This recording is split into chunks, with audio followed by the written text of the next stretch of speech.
Bonjour et bienvenue sur la chaîne YouTube NetAsk. Au programme de cette vidéo, la migration d'une configuration version 8 en version 9.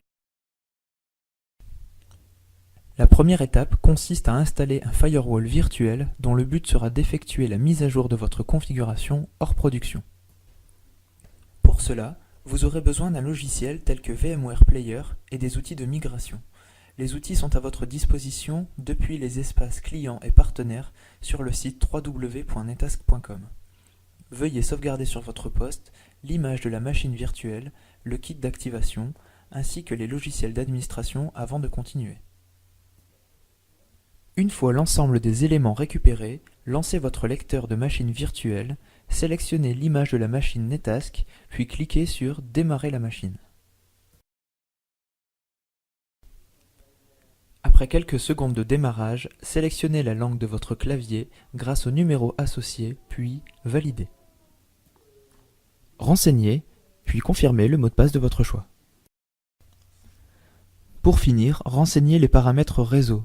Ces paramètres doivent être identiques à la configuration de votre firewall en production. L'adresse IP renseignée sera l'adresse d'administration de votre firewall. Lorsque le login vous est demandé, cela signifie que la machine virtuelle est prête. Connexion et activation de la machine virtuelle. Avant toute chose, assurez-vous que votre poste soit dans le même plan d'adressage que l'adresse IP de votre machine virtuelle. Par défaut, l'interface utilisée est la première dans la liste. Si ce n'est pas le cas, modifiez les paramètres de votre lecteur afin de le passer en mode NAT. Installez puis lancez l'outil NetAsk Unified Manager. Connectez-vous à l'adresse IP choisie durant l'étape d'installation après avoir renseigné le mot de passe. Afin d'activer l'ensemble des fonctionnalités du firewall NetAsk, il est impératif d'effectuer une mise à jour grâce au kit d'activation. Allez dans le menu Maintenance et cliquez sur Mettre à jour le firmware. Sélectionnez le fichier, puis Valider. Le firewall redémarre pour prendre en compte l'activation. Sauvegarde et import de la configuration V8. Sur votre firewall en production, faites une sauvegarde de la configuration sur votre poste. Puis, depuis le menu Maintenance, restaurez le fichier correspondant.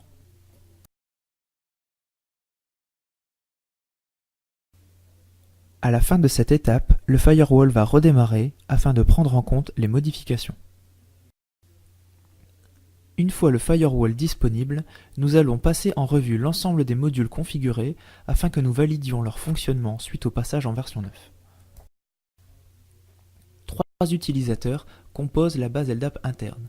Le premier d'entre eux dispose du droit VPN IPsec. Pour que les clés prépartagées soient migrées, elles ne doivent pas être stockées à cet endroit. Veillez à les renseigner directement dans le menu VPN IPsec. Le second utilisateur ne dispose, lui, d'aucun droit spécifique. Le reste des objets sera totalement migré. La configuration réseau se compose d'un bridge incluant 4 interfaces. Les interfaces OUT et DMZA disposent quant à elles d'un plan d'adressage spécifique.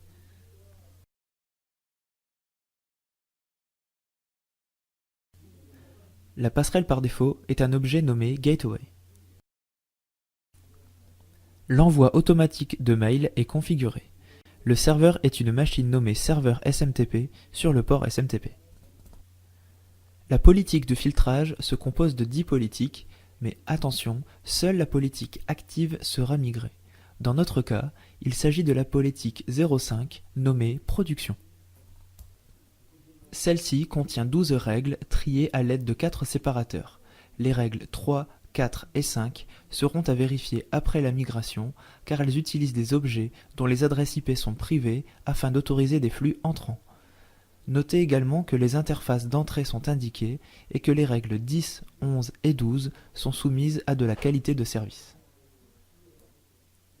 Au même titre que le filtrage, seule la politique de NAT active sera migrée. Celle-ci est composée de 5 règles de type NoMap, Redirect, Split et Map. Attention, si vous avez configuré une règle de type Redirect sur le port HTTPS, alors veillez à la désactiver ou la supprimer. Dans le cas contraire, vous ne pourrez plus configurer le firewall après la migration en version 9, car le port HTTPS est utilisé pour l'administration. Le portail captif est accessible à la fois depuis les interfaces internes et externes. Les méthodes d'authentification disponibles depuis les interfaces internes sont LDAP et SPENEGO.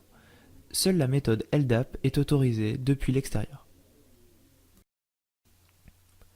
Comme indiqué précédemment, seules les clés prépartagées stockées depuis le menu VPN IPsec seront migrées. Assurez-vous donc de les créer depuis ce menu. Nous retrouvons ici la clé correspondant à notre premier utilisateur disposant du droit VPN IPsec. Seule la politique VPN active sera conservée. Dans notre cas, il s'agit d'une configuration site à site et d'une configuration nomade.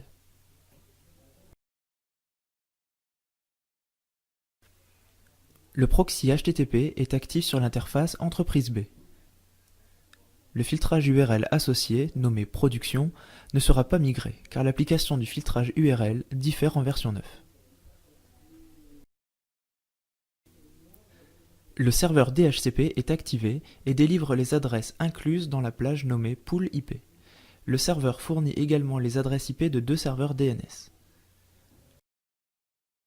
Le firewall utilise deux serveurs pour ses résolutions DNS. Il s'agit des serveurs DNS 1 et 2 de Google. Pour finir, deux serveurs NTP sont configurés permettant ainsi de maintenir le firewall à l'heure. Faisons un bref récapitulatif des actions menées jusqu'à présent. Pour l'heure, nous avons installé et activé une machine virtuelle, importé et vérifié notre configuration, supprimé toute règle de type redirect sur le port HTTPS. Nous pouvons désormais procéder à la mise à jour en version 9. Mise à jour en dernière version 9. Lors de l'enregistrement de la vidéo, la version 9.09 n'était pas encore disponible. Assurez-vous de bien choisir la version 9.09 lors de vos migrations, car elle inclut de nombreux correctifs et améliorations. Depuis le menu Maintenance, cliquez sur Mettre à jour le firmware, puis sélectionnez le fichier de mise à jour téléchargé au préalable depuis votre espace client. Terminez l'assistant, le firewall redémarre. Connexion au firewall et vérification des politiques migrées. L'administration des boîtiers en version 9 nécessite un navigateur web. Lancez le navigateur de votre choix, puis effectuez une connexion HTTPS à destination de l'adresse IP du firewall. Le mot-clé /admin dans l'URL permet d'accéder à l'interface d'administration.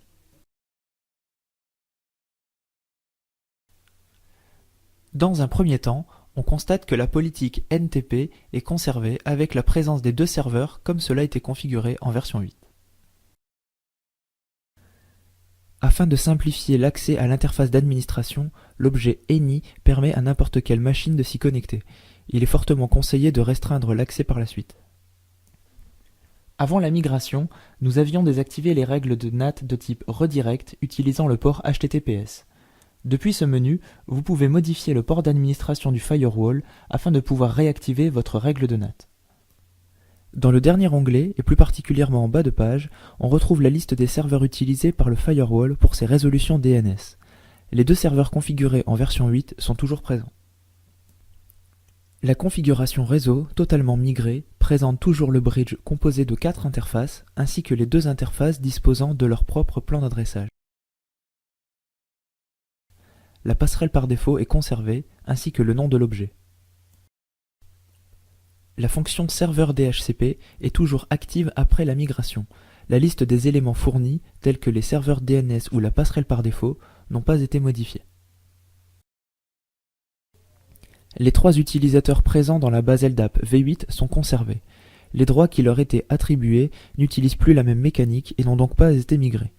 Les droits d'administration sur le firewall sont à renseigner depuis le menu Système Administrateur. Les droits VPN et authentification se paramètrent, eux, depuis le menu Utilisateur Droits d'accès dans l'onglet Politique d'accès.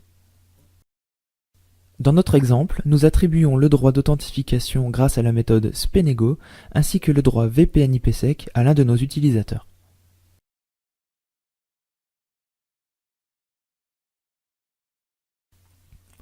L'accès au portail d'authentification, au même titre qu'en version 8, est autorisé depuis les interfaces internes et externes. Les méthodes disponibles ont été conservées, seule la présentation diffère.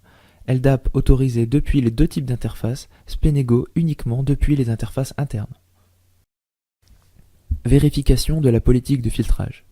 Depuis la version 9, le moteur IPS NetAsk prend en charge l'application du filtrage et également du NAT. Par conséquent, une politique active se composera de règles de filtrage et de NAT. L'ordre d'application des modules est unique et ne dépend plus du sens de la connexion. Dans tous les cas, le filtrage sera appliqué avant le NAT.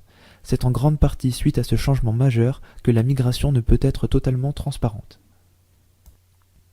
Les règles 1, 2 et 4 sont des règles créées par défaut par le script de migration.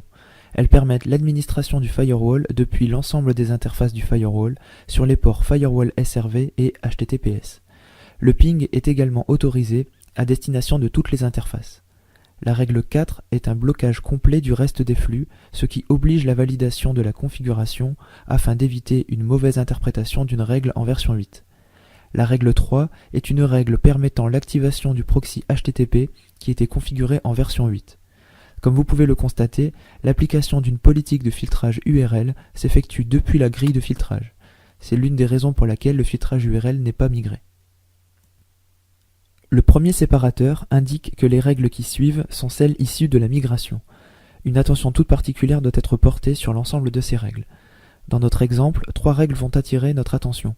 En effet, les règles numérotées 7, 8 et 9 permettent l'accès à des ressources internes. En version 8, l'adresse IP de destination était une adresse IP privée car le module de NAT était appliqué avant le filtrage. En version 9, le filtrage étant appliqué avant le NAT, il faudra donc autoriser le flux sur l'adresse IP publique contactée par le client. Dans notre exemple, nous utilisons l'objet FirewallOut car nos règles de NAT sont de type redirection. De manière générale, les règles autorisant l'accès à des ressources internes doivent être attentivement relues et modifiées. Une fois la relecture terminée, désactivez la règle de block all générée suite à la migration. Vérifiez qu'il n'y a plus de message d'alerte, puis sauvegardez et activez la politique. Vérification de la politique de NAT. La politique de translation ne présente aucun défaut de migration. La notion de publication ARP présente dans les règles 2, 3 et 4 était effectuée implicitement en version 8. Par mesure de sécurité, cette publication sera active sur toutes les règles de NAT entrantes. Sachez que la migration de règles de type BIMAP se décomposera désormais en 2 règles, une règle pour le flux sortant et une seconde pour le flux entrant. Comme mentionné précédemment, la politique de filtrage URL ne peut pas être migrée car son fonctionnement diffère en tout point entre les deux versions. En version 9, 10 politiques peuvent être éditées et actives à la fois. Dans notre exemple, la politique de filtrage URL active correspond à default 00. On constate que cette politique autorise l'accès à tous les sites web. Cette partie devra donc être reconfigurée complètement. Notez que des facilités de configuration de votre politique de filtrage URL ont été intégrées en version 9.1. Pour finir, la politique VPN IPsec est toujours constituée d'une politique site à site et d'une politique nomade. Le second onglet liste les correspondants, équivalent aux extrémités de tunnel en version 8. L'onglet Identification liste les clés prépartagées utilisées par les clients nomades. La clé correspondant à notre premier utilisateur est bel et bien présente dans cette liste.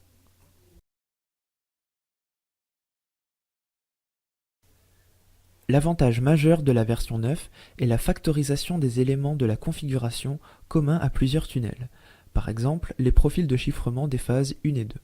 C'est la raison pour laquelle le nommage des profils de chiffrement n'a pas pu être conservé suite à la migration. Les profils provenant de la version 8 disposent du suffixe V8. Le but de cette migration est de vous aider à obtenir une configuration V9 optimale afin de pouvoir aisément et de manière transparente migrer vers une version 9.1. Nous vous conseillons vivement de migrer vers une version 9.1 afin de bénéficier des nouvelles fonctionnalités et des derniers correctifs publiés par notre département recherche et développement. Ainsi s'achève la présentation de la migration V8-V9. Pour toute question, N'hésitez pas à nous contacter à l'adresse youtube-france@netask.com. À bientôt pour de nouvelles vidéos sur la chaîne Netask.